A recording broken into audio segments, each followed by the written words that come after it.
Hello, ഞങ്ങളെ കേൾക്കുന്ന പ്രിയപ്പെട്ടവർക്ക് സന്ധ്യാവന്ദനങ്ങളെ അറിയിക്കുന്നു.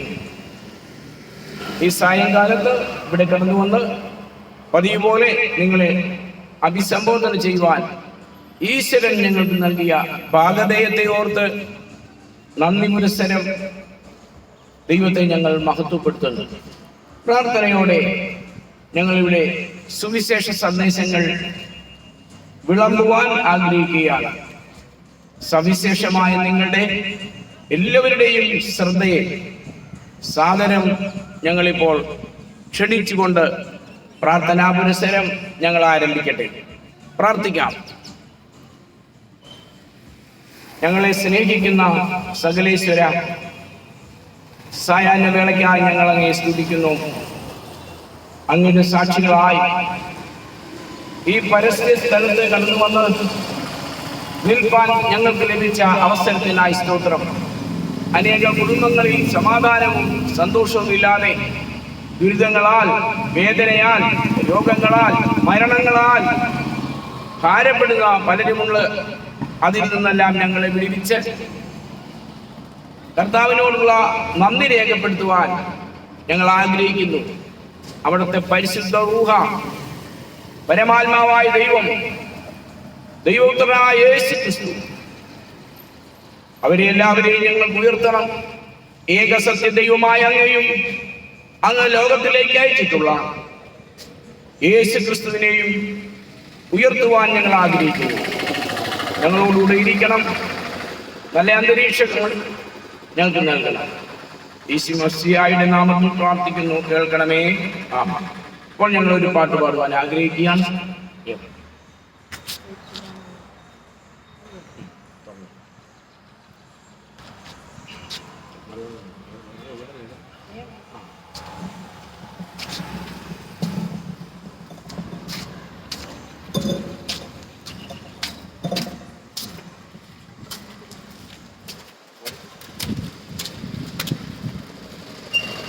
യേശുമണവാളൻ നമ്മെ ചേർക്കുവാൻ മധ്യവാനിൽ വെളിപ്പെടുവാൻ കാലം ആസന്നമായി പ്രിയരേ, ഒരുങ്ങാം വിശുദ്ധിയോടെ. കാലം ആസന്നമായി പ്രിയരേ, ഒരുങ്ങാം വിശുദ്ധിയോടെ. ചേരും നാം വേഗത്തിൽ ഇമ്പവിടതി, കാണും നാം അന്നാളിൽ പ്രിയൻ മുഖം. ചേരും നാം വേഗത്തിൽ ഇമ്പവിടതി, കാണും നാം അന്നാളിൽ പ്രിയൻ പൊന്മുഖം. യേശുമണവാളൻ നമ്മെ ചേർക്കുവാൻ മധ്യവാനിൽ വെളിപ്പെടുവാൻ കാലം ആസന്നമായി പ്രിയരേ, ഒരുങ്ങാം വിശുദ്ധിയോടെ. കാലം ആസന്നമായി പ്രിയരേ, ഒരുങ്ങാം വിശുദ്ധിയോടെ. യുദ്ധങ്ങളും ക്ഷാമവും ഭൂകമ്പവും അടിക്കടി ഉയർന്നിടുമ്പോൾ, യുദ്ധങ്ങളും ക്ഷാമവും ഭൂകമ്പവും അടിക്കടി ഉയർന്നിടുമ്പോൾ, കാന്തൻ യേശു വരാൻ കാലമായി ഒരുങ്ങാം വിശുദ്ധിയോടെ. കാലം യേശു വരാൻ കാലമായി ഒരുങ്ങാം വിശുദ്ധിയോടെ. ചേരും നാം വേഗത്തിൽ ഇമ്പവിടതി, കാണും നാം അന്നാളിൽ പ്രിയൻ പൊന്മുഖം. ചേരും നാം വേഗത്തിൽ ഇമ്പവിടതി, കാണും നാം അന്നാളിൽ പ്രിയൻ പൊന്മുഖം. രോഗദുഃഖങ്ങളും മരണമതും തെല്ലും നീ ഭയപ്പെടാതെ. രോഗദുഃഖങ്ങളും മരണമതും തെല്ലും നീ ഭയപ്പെടാതെ. ദേഹം മണ്ണോട് ചേർന്നാലും രൂപാന്തരം പ്രാപിക്കും. ദേഹം മണ്ണോട് ചേർന്നാലും രൂപാന്തരം പ്രാപിക്കും. ഉയർക്കും വിശുദ്ധരെല്ലാം കാഹളനാദം കേൾക്കുമ്പോൾ. ചാടുചാടെ ഉയർക്കും വിശുദ്ധരെല്ലാം കാഹളനാദം കേൾക്കുമ്പോൾ. പാർത്തിടുന്ന നാളിൽ രൂപാന്തരം പ്രാപിക്കും. പാർത്തിടുന്ന നാളിൽ രൂപാന്തരം പ്രാപിക്കും. ചേരും നാം വേഗത്തിൽ ഇമ്പവിടലിൽ. കാണുന്ന നാളിൽ പ്രിയൻ പൊന്മുഖം. ചേരും നാം വേഗത്തിൽ ഇമ്പവിടലിൽ. കാണുന്ന നാളിൽ പ്രിയൻ പൊന്മുഖം.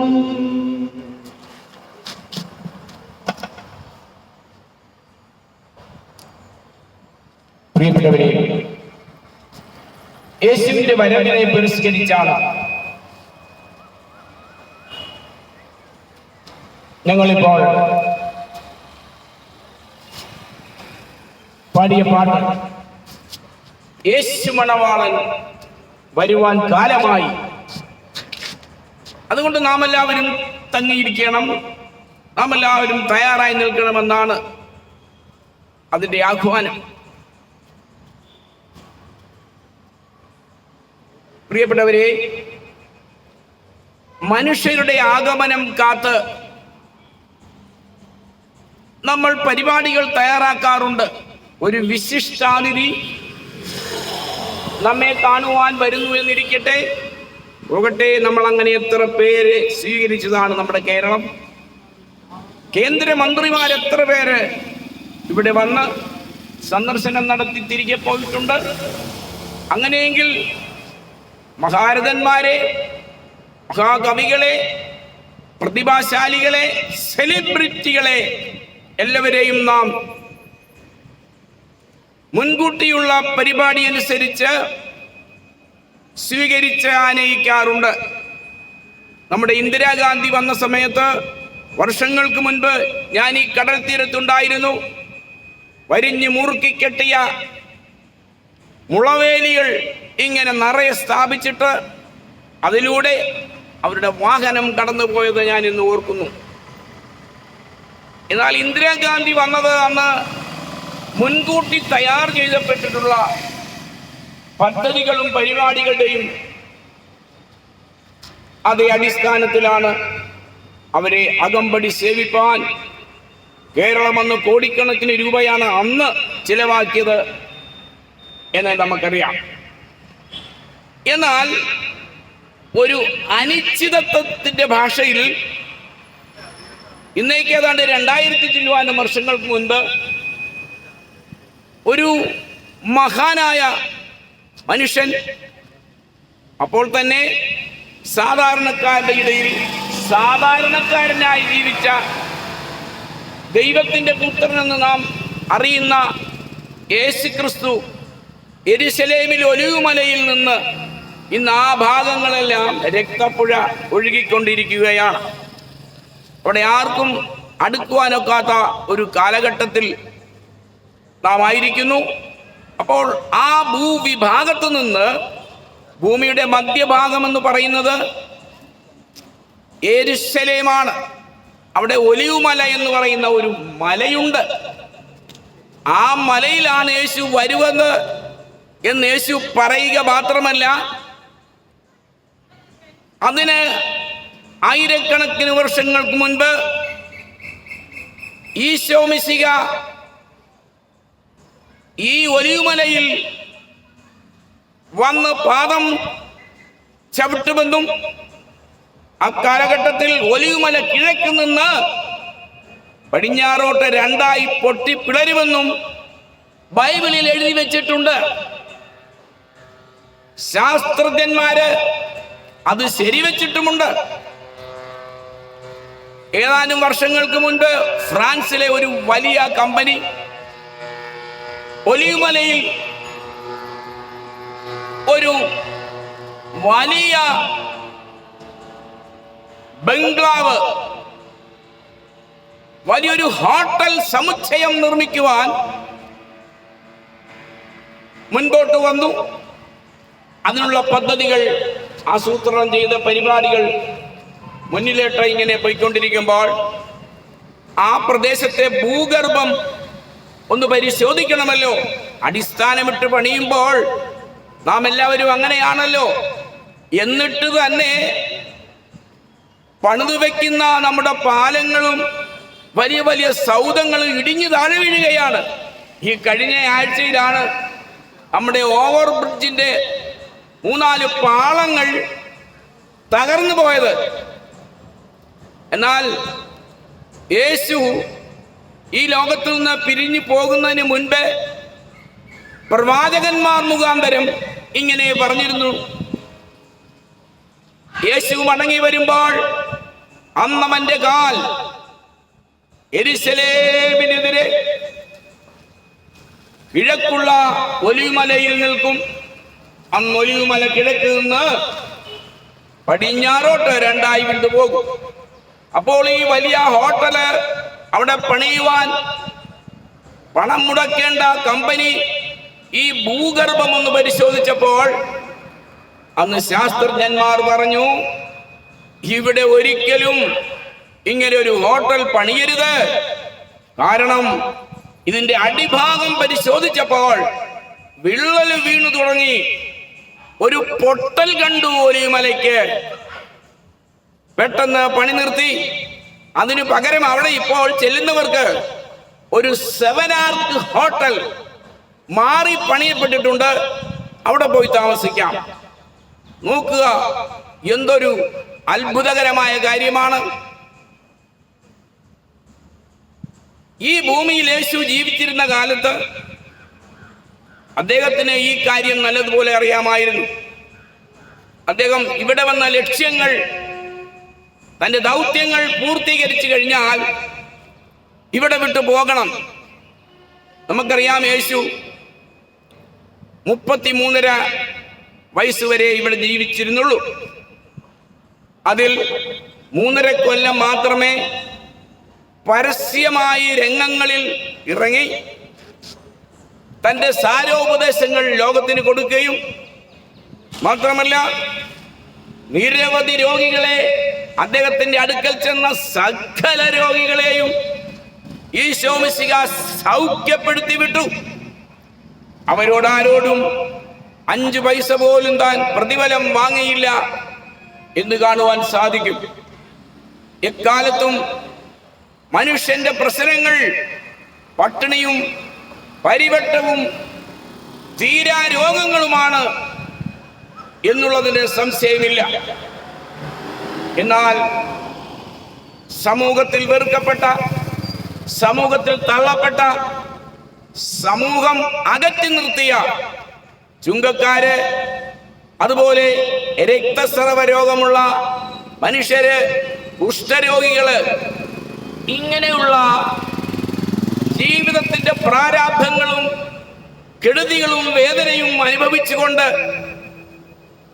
കൈപ്പോടെ ജീവിതം തള്ളി നീക്കിയ ആളുകളെ യേശു തേടി പിടിച്ചു. അവരെയൊക്കെയും സാന്ത്വനിപ്പിച്ച് അവർക്ക് അത്ഭുതകരമായ സൗഖ്യം കൊടുത്തു. കുഷ്ഠരോഗികൾക്ക് നല്ല സൗഖ്യമേ, ദൃഷ്ടി പോയവർക്കു ഭവാൻ കാഴ്ച നൽകി. നഷ്ടജീവനായ ലാസർ 4 നാൾ കഴിഞ്ഞുയർത്തു. പുഷ്ടരായി 5000 ജനം. ഈശോയുടെ കാലത്ത് നടന്ന കാര്യമാണ്. അന്ന് കുഷ്ഠരോഗികളെ സമീപേ പോകാൻ പോലും അറയ്ക്കുന്ന കാലം. പിന്നെ അന്ധന്മാര്, നടക്കാൻ വയ്യാത്ത മുടന്തന്മാര്, അങ്ങനെ രോഗത്തിന്റെ എല്ലാവിധ ശ്രേണികളിലും ഈ ഭൂമിയിൽ കിടന്ന് ജീവിതം കയ്പ് നീരുപോലെ കുടിച്ചുകൊണ്ടിരുന്ന അനേകർക്ക് യേശു സൗഖ്യം നൽകി. മാത്രമല്ല, ഈ രോഗങ്ങൾക്കും ദുരിതങ്ങൾക്കും കാരണമായി മനുഷ്യനിൽ ഉറഞ്ഞുതുള്ളുന്ന പാപപ്രകൃതിയെ ഈശോ സൗഖ്യമാക്കി.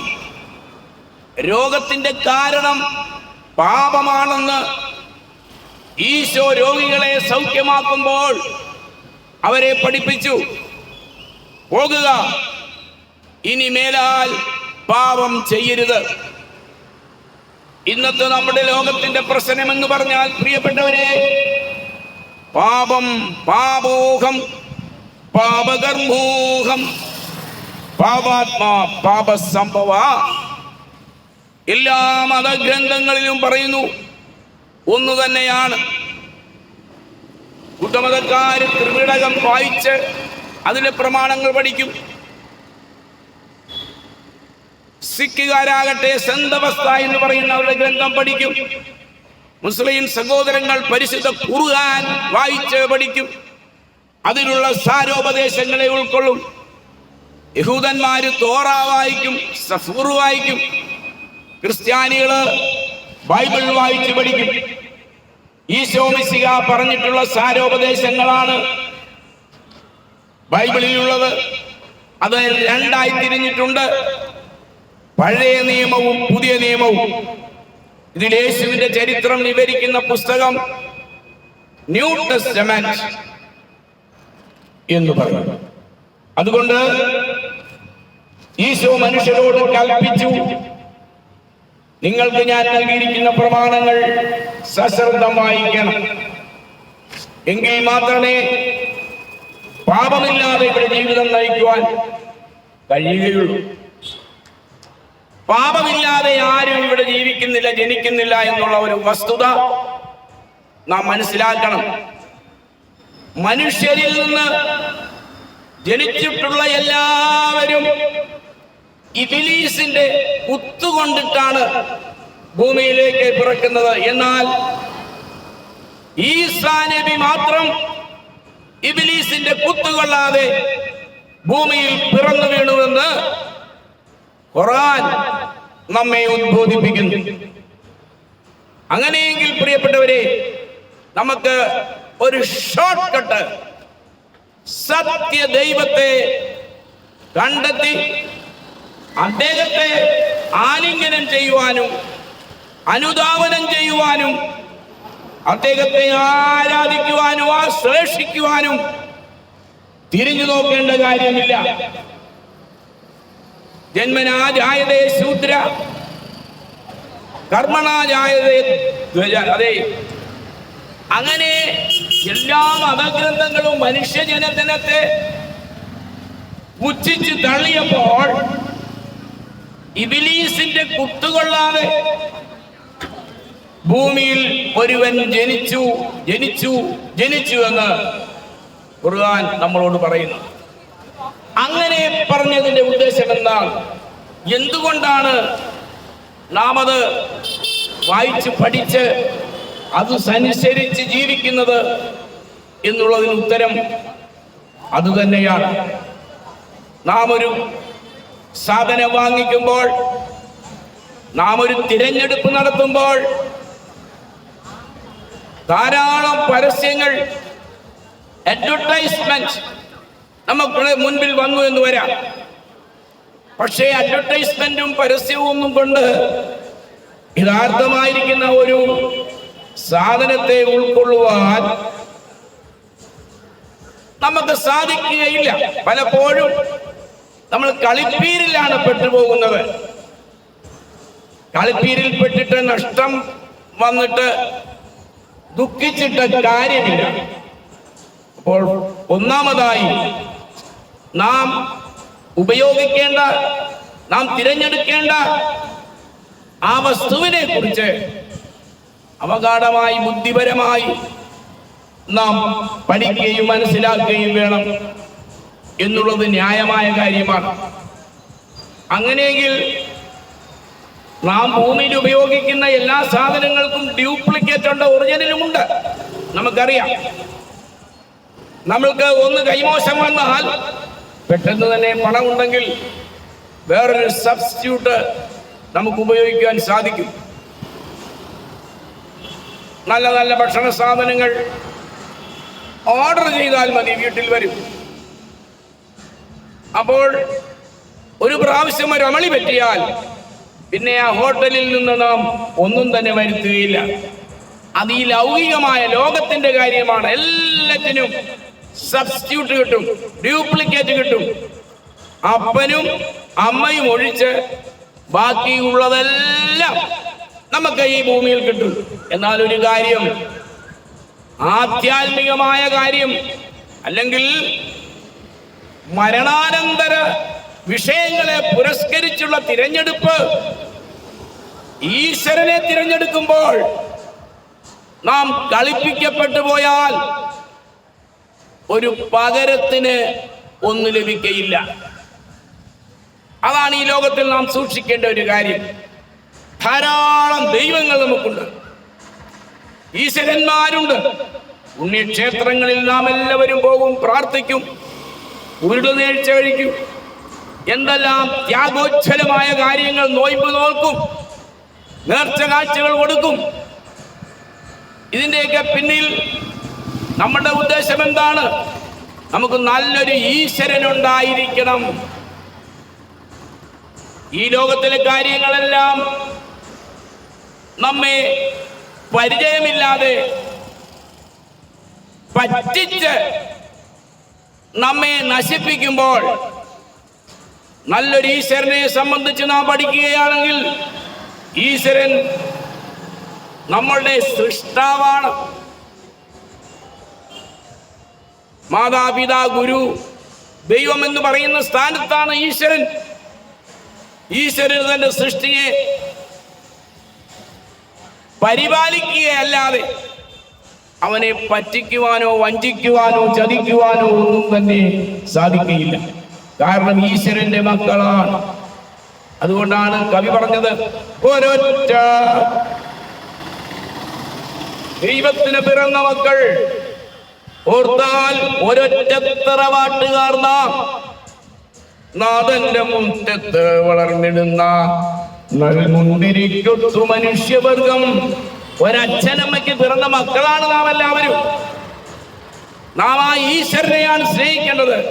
പക്ഷേ ഈശ്വരനെ അന്വേഷിച്ചുള്ള മനുഷ്യന്റെ യാത്ര വർഷങ്ങളായി തുടങ്ങി. അതിനുവേണ്ടി അവൻ കോടിക്കണക്കിന് രൂപ ചിലവാക്കിക്കൊണ്ടിരിക്കുകയാണ്. ഒരു വർഷത്തിൽ എത്ര രൂപ നമ്മൾ നേർച്ചയിടുന്നുണ്ട് പ്രിയപ്പെട്ടവരെ? 80,000 കോടി രൂപയാണ് ഇന്ത്യ ഒരു വർഷത്തിൽ ദൈവത്തിന് കൊടുക്കുന്നതെന്നൊരു കണക്കിൽ ഞാൻ കണ്ടു. എത്ര കോടി! ഞാനും ഒരുപാട് ഈശ്വരന് കൊടുത്തിട്ടുണ്ട്. ഈശ്വരന് കൊടുക്കുക എന്ന് പറഞ്ഞാൽ പള്ളിയിൽ പോയി നേർച്ചയിടുക. അതുകൂടാതെ ബലഹീനരായിട്ടുള്ളവരെ, രോഗികളെ, നിരാലംബരെ, ലോകത്തിൽ വെറുക്കപ്പെട്ടവരെ സഹായിക്കുക, അതും ഈശ്വരന് കൊടുക്കുന്ന ഒരു വസ്തുതയാണ്. നിങ്ങളിൽ ഈ ചെറിയവന് നിങ്ങൾ എന്ത് ചെയ്താലും അത് എനിക്ക് ചെയ്തു എന്നാണ് യേശു ഈ ലോകത്തിൽ വെച്ച് പറഞ്ഞത്. അപ്പോൾ ദൈവത്തെ അന്വേഷിക്കുവാൻ പോകുന്ന ആളുകള് നല്ലൊരു ദൈവത്തെ കണ്ടുകിട്ടിയാൽ അവന്റെ ജീവിതം ധന്യമായി എന്നാണ് ഞാൻ പറഞ്ഞതിന്റെ ഉദ്ദേശം. പ്രിയപ്പെട്ടവരെ, പണ്ടു നമ്മളുടെ ദൈവം യക്ഷിയും ചാത്തനും പേയും കാളികണ്ഠൻ കല്ലീനെയും അന്നു നമ്മൾ ആരാധിച്ചു. കാളികണ്ഠൻ കല്ലീനെയും അന്നു നമ്മൾ ആരാധിച്ചു. ഏകസത്യ ദൈവമേ ഉള്ളൂ ഭൂവാസികളെ, ഏകസത്യ ദൈവമേ ഉള്ളൂ. യഥാ ദേവ തഥാ ഭക്ത എന്നാണ് പറയുന്നത് പണ്ഡിതന്മാര്. നല്ല ദൈവത്തെ സ്നേഹിക്കുകയാണെങ്കിൽ നമ്മൾക്ക് ഈ ഭൂമിയിൽ നല്ല ഫലങ്ങൾ പുറപ്പെടുവിക്കുവാൻ സാധിക്കും. അതുകൊണ്ടാണ് യഥാ ദേവ തഥാ ഭക്ത എന്ന് പറയുന്നത്. എന്നാൽ ഈശ്വരൻ പിഴച്ചു പോയാൽ ഭക്തന്മാരെന്ത് ചെയ്യും പ്രിയരെ? നമ്മൾ ഒരുപാട് കാര്യങ്ങൾ അതേക്കെ കുറിച്ചൊക്കെ പഠിച്ചിട്ടുണ്ട്. ഇന്ന് ഈശ്വരനെ ആരാധിക്കുന്നു എന്ന് പറയുന്ന ആളുകൾ പരസ്യമായി പിശാചിനെ സേവിക്കുന്നുണ്ട്. നമ്മുടെ കേരളത്തിലും എറണാകുളത്തൊക്കെ ചെന്നാൽ സാത്താന്റെ പള്ളികൾ എന്ന രീതിയിൽ ബോർഡ് വെച്ച് ആരാധിക്കുന്നുണ്ട്. അങ്ങനെ ദൈവത്തിനു പകരം പിശാചിനെ ആരാധിക്കുന്നവരാണ് ഈ കാലങ്ങളിൽ കൂടുതലായി നമ്മുടെ ഉറക്കം കെടുത്തുന്നത്. തിരുവനന്തപുരത്തൊക്കെ നടന്ന കാര്യങ്ങൾ നിങ്ങൾ കേട്ടല്ലോ. അതുകൊണ്ട് വീണ്ടും വീണ്ടും ഞാൻ പറഞ്ഞ് നമ്മുടെ മുറിവിനെ ഉപ്പ് പുരട്ടുന്നില്ല. ഒരു ചെറുപ്പക്കാരൻ അവനെ ചൈനയിൽ വിട്ട് ഡോക്ടറേറ്റ് എടുപ്പിക്കാൻ തീരുമാനിച്ച് അതിനുവേണ്ടി കഷ്ടപ്പെട്ട മാതാവിനെയും പിതാവിനെയും അവൻ നിഷ്കരുണം വെട്ടിക്കൊടുത്തു. നിഷ്കരണം കഷണമായി ശകലിച്ചു കളഞ്ഞു. അത് കഴിഞ്ഞുടനെ 6 സഹോദരങ്ങളെയും അവന്റെ മാതാവിനെയും പിതാവിനെയും അവൻ അരിഞ്ഞു വീഴ്ത്തിയ മറ്റൊരു ആരാധനക്കാരൻ, അവന്റെ പേര് ബ്ലാക്ക് മാജിക്, പരസ്യമായി പിശാചിനെ ആരാധിക്കുന്ന വലിയൊരു കൂട്ടം നമ്മുടെ നാട്ടിൽ വളർന്നു വന്നു പരസ്യമായി തീർന്നിരിക്കുന്നു. ഇതിനെക്കുറിച്ചൊക്കെ ചിന്തിക്കാൻ നിങ്ങൾക്ക് സമയമായില്ലേ? നമുക്ക് നല്ലൊരു ഈശ്വരനെ വേണം. ഞാൻ ചുരുക്കി പറയുകയാണ്, ഞങ്ങൾ മടങ്ങിപ്പോകാൻ പോവുകയാണ്. ഈശ്വരന്മാരെ തേടി അങ്ങോട്ട് പോയി നേർച്ചകാഴ്ചകൾ കൊടുത്ത് അദ്ദേഹത്തെ ആകർഷിക്കാൻ ശ്രമിക്കുമ്പോൾ ഈശ്വരന് മനസ്സിലായി, ഈ പാപിയായ മനുഷ്യൻ എനിക്ക് നൽകുന്ന സ്തോത്ര കാഴ്ചകളും എനിക്ക് നൽകുന്ന പണവും അതേ വസ്തുക്കളും ഒന്നും എനിക്ക് സ്വീകരിപ്പാൻ കഴിയുകയില്ല. കാരണം അവൻ തരുന്നത് കുഷ്ഠരോഗം ബാധിച്ച അവന്റെ കൈകൊണ്ടാണ്. ഈശ്വരൻ അതുകൊണ്ട് പറഞ്ഞു, ബൈബിളിൽ അത് എഴുതിയിട്ടുണ്ട്, നിങ്ങളുടെ യാഗവസ്തുക്കൾ എനിക്ക് വേണ്ട. നിങ്ങൾ പാപം ചെയ്യുന്നവരാണ്, കൊലപാതകം ചെയ്യുന്നവരാണ്, കൊണ്ടുപോകുവീൻ എന്ന് പറഞ്ഞു. മനുഷ്യന്റെ പാപം എന്താണെന്ന് കൂടെ ഒരു വാക്ക് പറയാതെ പോയാൽ ശരിയാകയില്ല. മനുഷ്യന്റെ പാപം എന്ന് പറയുന്നത് ആദം എന്ന ഏക മനുഷ്യനാൽ പാപവും പാപത്താൽ മരണവും ലോകത്തിൽ കടന്നുവെന്നാണ് ബൈബിൾ പറയുന്നത്. മനുഷ്യന്റെ പാപം എന്താണെന്ന് ഈ കാലങ്ങളിൽ ഞാൻ പ്രത്യേകം പ്രസംഗിക്കാറുണ്ട്. മനുഷ്യന്റെ പാപം ഒറ്റ വാക്കിൽ പറയാം, അത് വ്യഭിചാരമാണ്. വ്യഭിചാരത്തിന്റെ പേരാണ് പാപമെന്ന്. അത് നമ്മുടെ ആദ്യത്തെ പിതാവായ ആദം വരുത്തി വെച്ചതാണ്. ആദമിനെ നന്മയ്ക്ക് വേണ്ടി ഈശ്വരന്റെ പദ്ധതി അനുസരിച്ച് നല്ലൊരു സമൂഹത്തെ സൃഷ്ടിക്കാൻ വേണ്ടി ദൈവം ആലോചിച്ചിട്ട് അതിന്റെ ആദ്യപടിയായി തന്റെ വാരിയലിൽ നിന്നൊന്ന് ഊരിയെടുത്തിട്ട് ആ വാരിയലിനെ വിശ്വഭാർത്തൃയായും വിശ്വമോഹിനിയായും വിശ്വൈക മാതാവുമായി ഒരു വനിതയാക്കി തീർത്തിട്ട് ആദമിന്റെ മുൻപിൽ കൊണ്ട് നിർത്തി. ആ സമയത്ത് ആദം മോഹാത്സ്യപ്പെട്ട് കിടക്കുകയാണ്. ഈശ്വരൻ തന്നെയാണ് അവൻ അനസ്തീസ്യ കൊടുത്തതെന്ന് ഉൽപ്പത്തി പുസ്തകത്തിൽ നാം വായിക്കുന്നു. ബൈബിളിന്റെ ആദ്യ പേജുകളെങ്കിലും എടുത്ത് നിങ്ങൾ വായിക്കണമെന്ന് വിനയമായി ഞാൻ അഭ്യർത്ഥിക്കുകയാണ്. പക്ഷേ സുന്ദരിയായ ഈ സ്ത്രീയെ കൊണ്ടുവന്ന് ആദമിന്റെ മുൻപിൽ നിർത്തിയപ്പോൾ അവൻ ബോധമില്ലാതെ കിടക്കുന്ന വേളയിൽ ദൈവം തമ്പുരാൻ അവനെ തട്ടി ഉണർത്തി. ഉറക്കമുണർന്നപ്പോൾ അവൻ ഞെട്ടിപ്പോയി. എന്തു ഞാൻ കാണുന്നത് ഈ ചന്തമേറിയ കാഴ്ച! ചന്തമിന്നലി മണ്ണിൽ പിണ്ടിതാകൃതിയായോ, ചന്ദ്രനെ വെടിഞ്ഞെങ്ങി ചന്ദ്രിയ പരാവതോ, ചന്ദ്ര സൗഭാഗ്യമൂർത്തി, എന്തൊരു നവസൃഷ്ടി! അത് മുഴുവനും പറയാൻ പോയാൽ നേരം അസ്തമിച്ചാലും പറഞ്ഞു തീരത്തില്ല. പക്ഷേ ഈ സ്ത്രീയെ കണ്ട മാത്രയിൽ ഇവൻ പറയുകയാണ്, സൗന്ദര്യം അവനെ അങ്ങ് ആകർഷിച്ചു. അതിനു മുൻപ് തന്നെ പിശാച് അവനെ വഞ്ചിച്ചു. അവനിൽ കാമാസക്തി ഉണ്ടാകുന്ന ഒരു ഫലം അവനെ കൊണ്ട് തീറ്റിപ്പിച്ചിരുന്നു എന്ന ഉൽപ്പത്തിയിൽ നമ്മൾ വായിക്കുന്നു.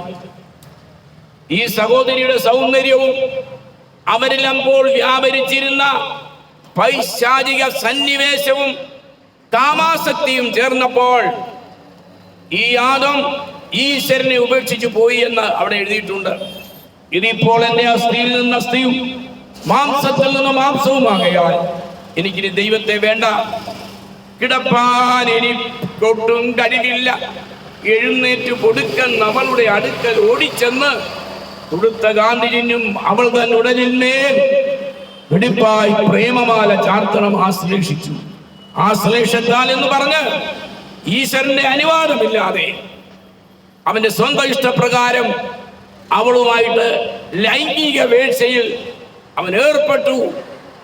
അതാണ് ഉൽപ്പത്തിയിൽ മനുഷ്യന്റെ ചരിത്രത്തിന്റെ ആരംഭം. കോവയായ ദൈവത്തിന് അത് ഇഷ്ടപ്പെട്ടില്ല. ദൈവത്തിന്റെ പദ്ധതി മനുഷ്യനിൽ പ്രായോഗികമാക്കുവാൻ കഴിയാതെ വന്നതിനാൽ ദൈവം ശാപം കൊണ്ട് പ്രപഞ്ചത്തെയും മനുഷ്യനെയും ശപിച്ച് കരിച്ചു കളഞ്ഞു. കൂരമ്പ് പോലെ ദൈവത്തിന്റെ ശാപം, കാമം, സെക്സ് മനുഷ്യന്റെ ശരീരത്ത് വന്ന് പ്രവേശിച്ചു. അങ്ങനെ ഏക മനുഷ്യനാൽ പാപത്താൽ മരണവും ലോകത്തിൽ സംഭവിച്ച് നാം എല്ലാം കട്ടത്തി നരകത്തിന്റെ മട്ടലും താഴ്വാരവും സമ്പാദിച്ചിങ്ങനെ ജീവിക്കുകയാണ്. നാം എല്ലാവരും കുടുംബ ജീവിതത്തിൽ തകർന്നവരാണെന്ന് ഞാൻ പറയുകയാണ്. Praise the Lord. എന്തുകൊണ്ടെന്നാൽ എന്നിലെന്ന് പറഞ്ഞാൽ എന്നിൽ നന്മ വസിക്കുന്നില്ല. വലിയൊരു പരമഭക്തൻ, ഒരു അപ്പോസ്തലൻ പറയുകയാണ്, നന്മ ചെയ്യണമെന്ന് എനിക്ക് ആഗ്രഹമുണ്ടെങ്കിലും ഇച്ഛിക്കാത്ത തിന്മയാണ് ഞാൻ ചെയ്യുന്നത്. അതുകൊണ്ട് മനുഷ്യൻ പാപത്തിന് അടിമപ്പെട്ടു പോയി. അവൻ ബോധിച്ചതുപോലെ ഭാര്യമാരെ എടുക്കുവാനും പിന്നെ അവരെ ഉപേക്ഷിക്കുവാനും നാം എന്നറിയപ്പെടുന്നത് പോലെ കൊന്നു തള്ളുവാനും തുടങ്ങി. പ്രിയരെ, ലോകത്തിൽ എവിടെ ചെന്നാലും കനകം മൂലം കാമിനി മൂലം കലഹം പലവിധ മൂലകിൽ സുലഭം എന്ന് പറയുന്നത് പോലെ അന്ന് തുടങ്ങിയതാണ് മനുഷ്യന്റെ ഈ മഹാപാപം. എവിടെയാണ് പ്രിയരെ വ്യഭിചാരമില്ലാതെ? എവിടെയാണ് മന്ദിരങ്ങളിൽ, ക്ഷേത്രങ്ങളിൽ, അല്ല പഠിപ്പിക്കുന്ന സ്കൂളുകളിൽ, ദേവാലയങ്ങളിൽ എവിടെയാണ് പാപം വ്യഭിചാരമില്ലാത്തത്? നമ്മളതൊക്കെ പഠിക്കണം ബുദ്ധിയായിട്ട്. അതുകൊണ്ടാണ് ലോകം ഇന്ന് ഒന്നിനൊന്നിന് അതപ്പതിച്ച് ഒടുവിൽ ഈ ലോകം അവന്റെ ശരീരം ഉപേക്ഷിച്ചു പോകുമ്പോൾ നിത്യ നരകത്തിൽ പുകഞ്ഞുകൊണ്ടിരിക്കുന്ന ഗന്ധക പൊയ്കയിൽ അവൻ ചെന്ന് വീഴും. അതിൽ നിന്ന് മനുഷ്യനെ തടഞ്ഞു നിർത്താനാണ് ഈശോ മിശിഹാ ഇവിടെ വന്നത് എന്ന് പറയാനാണ് ഞാൻ ഇത്രയും പറഞ്ഞത്. ഈശോ പറഞ്ഞു, ഈശോയുടെ പ്രധാനപ്പെട്ട മനുഷ്യ ദുഃഖത്തിന്റെ, മനുഷ്യന്റെ എല്ലാ വിപത്തിന്റെയും കാരണമായി അതിൽ നിന്ന് അവനെ മോചിപ്പിക്കാൻ ഈശോ ഒരു ഉപദേശം അവന് കൊടുത്തു. അതിതാണ്, നിനക്ക് അല്ലെങ്കിൽ ഒരുത്തിക്ക് ഒരു ഭർത്താവും ഒരുത്തന് ഒരു ഭാര്യയും മതി. ഇതിൽ കൂടുതലുള്ളതെല്ലാം പാപമാണ്. അങ്ങനെയുള്ളവരാരും രക്ഷിക്കപ്പെടുകയില്ല. ബൈബിളിൻ്റെയും ഖുറാന്റെയും അതേ ഭഗവത്ഗീതയുടെയും എല്ലാം സാരാംശമാണ് ഈശോ പറഞ്ഞത്. ഒരുത്തന് ഒരു ഭാര്യ, ഒരുത്തിക്കൊരു ഭർത്താവ്. ഞാനിവിടെ നിർത്തുകയാണ്. നമ്മളെ തന്നെ എല്ലാവർക്കും ഒന്ന് പരിശോധിക്കാം. ഈ കാര്യത്തിൽ എങ്ങനെ ഇരിക്കുന്നു? കുടുംബജീവിതത്തിൽ ഭാര്യയ്ക്ക് നിന്നെ വിശ്വാസമുണ്ടോ? സഹോദര, നിനക്ക് ഭാര്യയെ വിശ്വാസമുണ്ടോ? എത്ര കുടുംബങ്ങളിലാണ് കുത്തിക്കൊല നടക്കുന്നത്? അതനുസരിച്ചുള്ള പാപോഹം പാപകർമ്മോഹം അവനെ പാപത്തിലേക്ക് വലിച്ചിഴയ്ക്കുവാനുള്ള എല്ലാ സൂത്രങ്ങളും മനുഷ്യൻ കണ്ടു. ഇതൊക്കെയും നമ്മുടെ അറിവ് കൊണ്ടോ നമ്മളുടെ ജ്ഞാനം കൊണ്ടോ സ്വമേധയാ രക്ഷപ്പെടുവാൻ നമുക്ക് ഈ പാപത്തിൽ നിന്ന്, വ്യഭിചാരത്തിൽ നിന്ന് മോചിക്കപ്പെടുവാൻ കഴിയയില്ല. നിങ്ങളുടെ അനുഭവം ഒന്ന് ചിന്തിച്ച്, നിങ്ങളുടെ ഓരോരുത്തരുടെയും വീട്ടിൽ നിങ്ങൾ എങ്ങനെ ഇരിക്കുന്നു? കുടുംബത്തിന് സമാധാനമുണ്ടോ? കുഞ്ഞുങ്ങൾ എങ്ങനെയാണ്? ഇന്നത്തെ നമ്മുടെ കുഞ്ഞുങ്ങളുടെ കാര്യമൊന്നും പറയണ്ട പ്രിയപ്പെട്ടവരെ. നമ്മളെല്ലാം ദിവസവും പത്രത്തിൽ വായിച്ചുകൊണ്ടിരിക്കുകയാണ്. ഒരു ദിവസം ഒരു ബുദ്ധിമാനായ സഹോദരൻ, ഇച്ചിരി അറിവും പാണ്ഡിത്യമൊക്കെ ഉള്ള ആളാണ്. അദ്ദേഹം എൻ്റെ അടുത്ത് വന്ന് പറഞ്ഞു, സാറ് പഠിച്ചാൽ മതി, വ്യഭിചാരം ചെയ്യാതെ ജീവിക്കാൻ സാധിക്കുമെന്ന്. വ്യഭിചാരികളെ കണ്ടാൽ നമുക്ക് മനസ്സിലാക്കണമെങ്കിൽ നാം പഠിക്കണമെന്നാണ് ആ പണ്ഡിതൻ എന്നോട് പറഞ്ഞത്. എന്നിട്ട് അവൻ ഒരു കവിത എന്നെ ചൊല്ലി കേൾപ്പിച്ചു. സാറേ, ഒരു സ്ത്രീ വ്യഭിചാരിയാണോ എന്ന്, അല്ലെങ്കിൽ നേരെ തിരിച്ചും പഠിക്കാൻ നമുക്ക് ഗ്രന്ഥങ്ങളുണ്ട്. അവൻ പറയാണ് കാമസൂത്രം. എന്നിട്ട് ആ ചെറുപ്പക്കാരൻ എന്നെ ചൊല്ലി കേൾപ്പിക്കുകയാണ്, സാറ് പെണ്ണ് കാണാൻ പോകുമ്പോൾ അല്ലെങ്കിൽ ആർക്കെങ്കിലും വിവാഹം ആലോചന വരുമ്പോൾ സാർ ഒരു കാര്യം ചെയ്യണം. ഇങ്ങനെയുള്ള ചില ലക്ഷണങ്ങളുണ്ട് അവർക്ക്. ചിരി വന്നിരിക്കും. അദ്ദേഹം പറയാണ്, കറ്റക്കരിങ്കുഴലിമാർക്ക് മുഖരോമമാർന്നാൽ ചെറ്റല്ലവർക്കു പെരുകും വ്യഭിചാരദോഷം. അല്ലെങ്കിൽ ആ കണവനെ തരസാവടിഞ്ഞ് വല്ലേടവും വസതിയാർന്നവൾ വാണുകൊള്ളും. പഞ്ചാരവാണി മിഴിമാർക്ക് രോമം നെഞ്ചിൽ കിളിർക്കിൽ അവർ ഭർത്തൃബോധം കഴിക്കും. അല്ലെങ്കിൽ ആ കണവനെ തരസാവടിഞ്ഞിട്ട് വല്ലേടവും വസതിയാർന്ന് അവൾ വാണുകൊള്ളും. ഞാൻ പറഞ്ഞു, എൻ്റെ സഹോദര, എന്തൊരു മണ്ടത്തരമാണ് ഈ പറയുന്നത്. ലക്ഷണവും അക്ഷരവും ഒക്കെ ശരിയായിരിക്കാം. ഈ കാമമെന്ന് പറയുന്നത് നിന്റെ രക്തത്തിൽ കിടക്കുകയാണ്. അതിൻ്റെ ലക്ഷണങ്ങൾ അറിവുള്ളവർക്ക് മനസ്സിലാകുമെങ്കിലും നിനക്കതിനെ ജയിക്കണ്ടേ? നീ പെട്ടുപോവുകയാണ് പലപ്പോഴും. അതുകൊണ്ട് ദൈവശക്തി നിന്റെ മേൽ വ്യാപരിക്കാതെ ഈ വ്യഭിചാരം എന്ന മഹാപാപത്തിൽ നിന്ന്, ദുരന്തത്തിൽ നിന്ന് നിനക്ക് രക്ഷപ്പെടുവാൻ കഴിയയില്ല എന്ന് ഓർത്തുകൊള്ളണം. നിന്റെ കുടുംബജീവിതം ഒരു 10 കൊല്ലമെങ്കിലും വിശ്വാസപൂർവ്വം നയിക്കാൻ നിനക്ക് സാധിക്കണമെങ്കിൽ, അല്ല ജീവിതകാലം മുഴുവനും പ്രത്യാശയോടെ വിശുദ്ധിയോടെ ഇവിടെ നിന്ന് മരിച്ചു കഴിഞ്ഞാലും സ്വർഗം ലഭിക്കും എന്നുള്ള വിശ്വാസം നിനക്ക് ഉണ്ടാകണമെങ്കിൽ കർത്താവായ യേശു പറഞ്ഞതുപോലെ കർത്താവായ യേശു ക്രിസ്തുവിൽ വിശ്വസിക്കുക, എന്നാൽ നീ നിന്റെ കുടുംബം രക്ഷ പ്രാപിക്കും. യേശുവിനെ സമീപിച്ച് നോക്കും. നിന്റെ തീരാത്ത ബലഹീനതകളും രോഗവും ദുരിതവുമല്ല യേശു ഒരു നിമിഷം കൊണ്ട് മാറ്റിത്തരും. നിന്റെ പാപങ്ങളെല്ലാം അവനോട് ഏറ്റു പറയാമോ? നിനക്കൊരു പുതിയ ജീവിതം യേശു തരും. നിന്റെ കുടുംബത്തിലെ രോഗങ്ങൾ വിട്ടുമാറും. എല്ലാം പാപത്താലാണ് രോഗമുണ്ടാകുന്നത്. അത് നമ്മളെ മരണത്തിലേക്ക് നയിക്കും.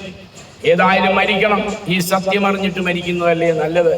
ഇവിടെ ജീവിക്കുന്നിടത്തോളം കാലം ഭക്തിയോടെ പാപം ചെയ്യാതെ, ഹേ മരണമേ നിന്റെ വിഷമുള്ളവിടെ,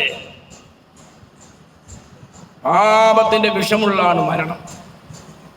ഇതിൽ നിന്ന് വിടുവിക്കപ്പെടണമെങ്കിൽ കർത്താവായ യേശുവിനെ നാഥനും രക്ഷകനുമായി സ്വീകരിക്കണമെന്ന് ബുദ്ധിപൂർവം ഞങ്ങൾ ഇവിടെ വന്ന് സാക്ഷ്യം പറഞ്ഞുകൊണ്ട് ഇവിടെ അവസാനിപ്പിക്കുകയാണ്. കേട്ടാൽ നിങ്ങളെ ദൈവം അനുഗ്രഹിക്കും. നിങ്ങൾ ഇതിനെക്കുറിച്ച് പഠിക്കണം, ഈശ്വരനുമായുള്ള ബന്ധത്തിൽ വരണം, ധാരാളം വായിക്കണം. എല്ലാ മതഗ്രന്ഥങ്ങളും നിങ്ങൾ വായിച്ച് പഠിച്ച് പ്രാർത്ഥനയോടെ ഭക്തിയോടെ ജീവിച്ചാൽ നല്ലൊരു നാളെ, നല്ലൊരു സ്വർഗരാജ്യം നമുക്ക് ലഭിക്കുമെന്ന് ഉറക്കെ പ്രഖ്യാപിച്ചുകൊണ്ട് ഇന്നത്തെ ഞങ്ങളുടെ പരിപാടി ഇവിടെ അവസാനിക്കും. യേശു വരുന്നേ, പൊന്നേശു വരുന്നേ, വരവിനായി തൻ വദനം പോൽ നീ ഒരുങ്ങിടുന്നു. വരവിനായി തൻ വദനം പോൽ നീ ഒരുങ്ങിടുന്നു. നീക്കും ലോകവാഴ്ച യേശു രാജരാജനായി, നീക്കും രോഗവാഴ്ച യേശു രാജരാജനായി. യേശു വരുന്നേ, പൊന്നേശു വരുന്നേ, വരവിനായി തൻ പോൽ നീ ഒരുങ്ങിടുന്നു. വരവിനായി തൻ മുൾമുടി അണിഞ്ഞു രക്തത ആയവൻ, മുൾമുടി അണിഞ്ഞു രക്തധാരിയായവൻ. കർത്താവായ യേശു വരുന്നു എന്നുള്ള പാട്ട് ആദ്യവും ഞങ്ങൾ പാടി, ഇപ്പോഴും പാടി. ശബ്ദമടച്ചിരിക്കുന്നു. ഞങ്ങൾ പ്രാർത്ഥിച്ച് ഇവിടെ അവസാനിപ്പിക്കുകയാണ്. ഞങ്ങളുടെ സ്നേഹമേറിയ ദൈവമേ, സ്വർഗ്ഗീയ പിതാവേ, ഇതുവരെയും ഞങ്ങൾക്ക് ഇവിടെ നിന്ന് യേശുവിനെ കുറിച്ച് പ്രസംഗിക്കാൻ, പാപത്തെ സംബന്ധിച്ച് പറയുവാൻ ഞങ്ങൾക്ക് തന്ന കൃപയ്ക്കായി സ്തോത്രം. ഇത് കേട്ട എല്ലാവരെയും അങ്ങ് അനുഗ്രഹിക്കുമാറാകണമേ. കർത്താവിന്റെ വരവ് എത്രയും അടുത്തുണ്ട് നിങ്ങൾ അറിയുന്നു. അതിനായി ഒരുങ്ങുവാൻ ഞങ്ങളെയും സജ്ജരാക്കണമേ. കേൾവിക്കാരെ എല്ലാം ഒന്ന് രക്ഷിക്കണമേ കർത്താവേ. അങ്ങ് പ്രാർത്ഥന കേട്ടതിനായി സ്തോത്രം, യേശുവിൻ നാമത്തിൽ തന്നെ. ആമേൻ. God bless. പതുക്കിടുക.